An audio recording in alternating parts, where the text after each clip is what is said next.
living sanctified, we shall also be. Now notice, we've been talking in the present tense.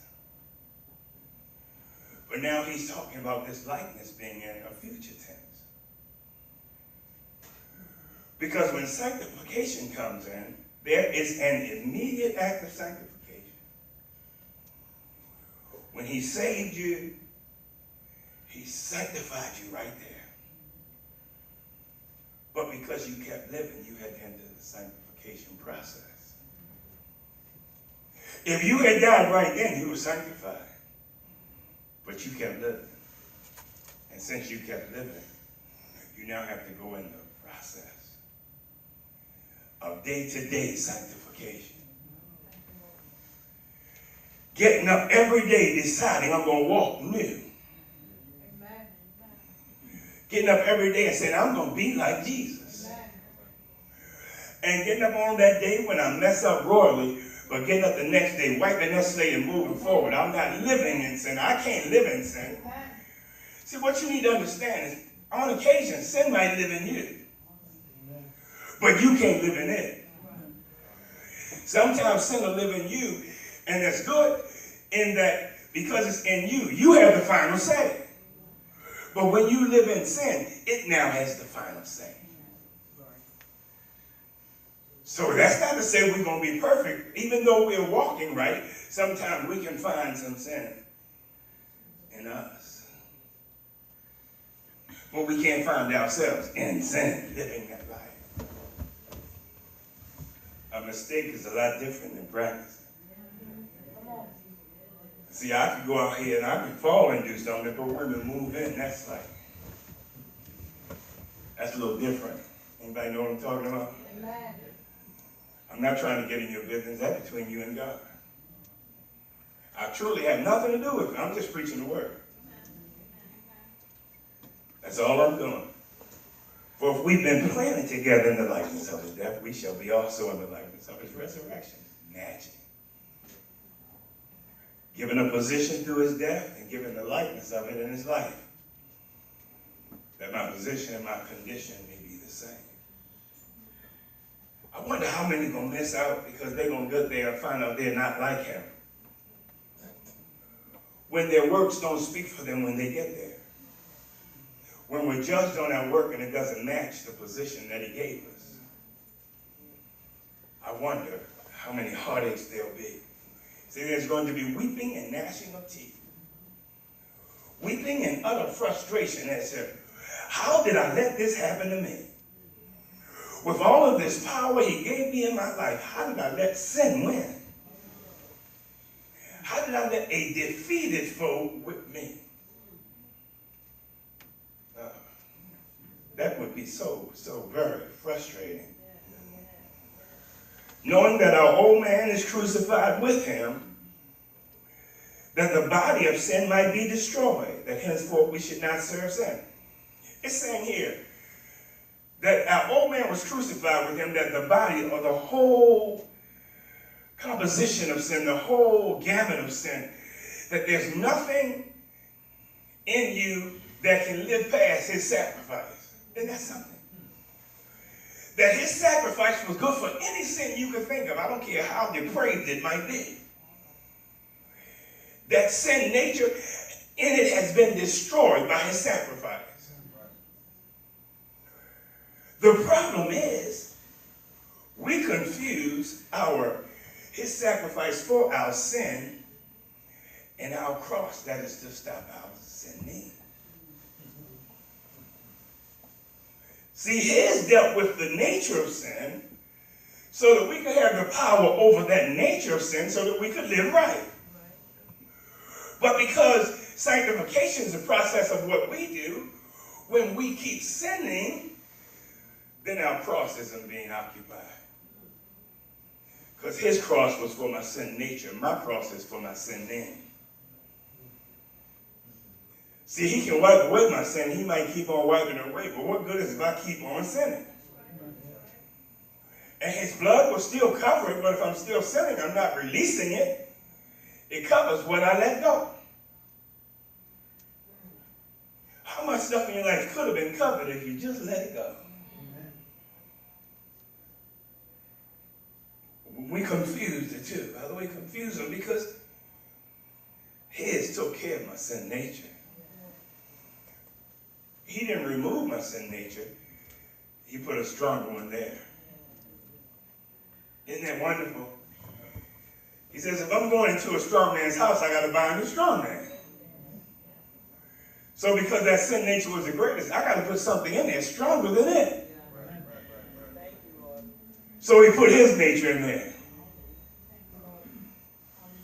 And now with his nature in there, I can handle my sinning. He didn't stop me from sinning. He stopped the power of the nature over me. So I could take away that excuse I couldn't help myself.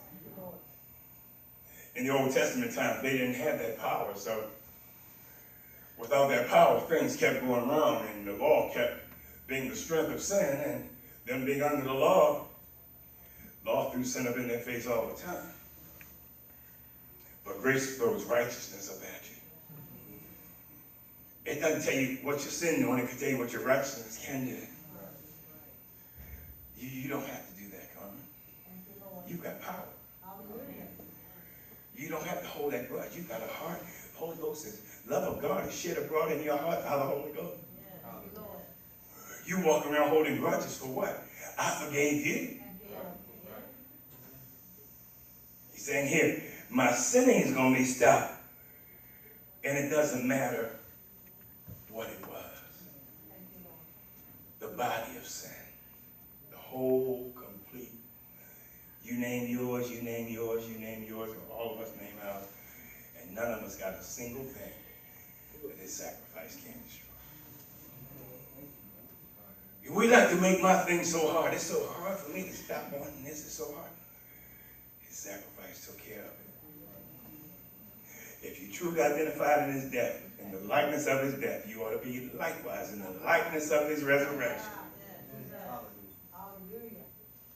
He stood up, he said, well, now all power is given me in heaven and in earth. All power. And he wants you to know you have access to all power.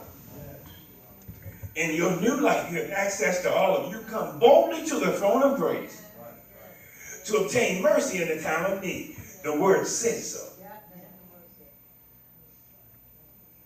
And I need mercy because I'm struggling, but I know my power is still there in you. I may be having a hard time accessing it, but I know who to go to increase it. We like to take the shortcut. We're in a day where I'm only saying this because we're talking about the crucified life. But if we as a body of believers don't go back to a culture of holiness, we're going to lose. I'm not talking about a whole lot, don't wear this and don't wear that. I'm not talking any of that. I'm talking about being Christ-like in your heart. A heart of love, a heart of forgiveness, a heart of gratitude for God, for all that He's done. If we don't go back to loving God right, we're going to lose. We're struggling as we are because we have so much mixture. And we got to go back to relying on the grace of God alone. He says here that henceforth we should not serve sin. Why? Because he that is dead is free from sin. Isn't that something? How many dead people you see sinning lately? You just don't see it. I don't care what they like. He might have had a whole lot of things he like to do, but he's not doing any of them. It's over. If you're dead to sin, why is it that you're still doing it? That's the question he's making. He's saying if we're so final in Jesus, why isn't it final in us? Because who lives in us? It was final to him, it's final in us, it ought to be final to us. Isn't that right? But we're so thankful for having our own choice, But our choice is what's in the way. Because we keep choosing something different. Now, if we be dead with Christ, it's 8 o'clock, I got to know. If we be dead with Christ, we believe that we shall also live with him. Knowing that Christ being raised from the dead died no more. He said, if we die with him, and he got up to a new life, it's simple.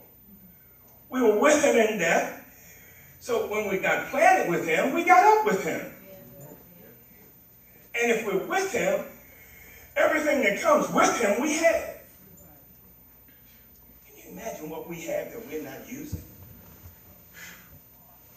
Everything that comes with him. How shall he not with him also freely give us all things? And we got up with him. So with him comes all things. That's why if you back up to chapter 8:28, it says, we know that all things work together for good to them that love God, them are be called. It's another subject I want to infringe on, but I can't do it tonight. It's the subject of things. We act like it said all people. It didn't say people, it said all things. All things. I'll talk about that another time. There's some powerful meaning in there that we mistake for other things. Now, if we be dead with Christ, we believe that we shall also live with him, knowing that Christ, being raised from the dead, died no more. Death hath no more dominion over him, so death has no more over us. Whatever we do, we can't use the excuse, I couldn't help myself. Death has no power over you. If you identify with him, it has none over him, so it has none over you. It's showing you the strength of the likeness that we've been given. It says, in that he died unto sin once.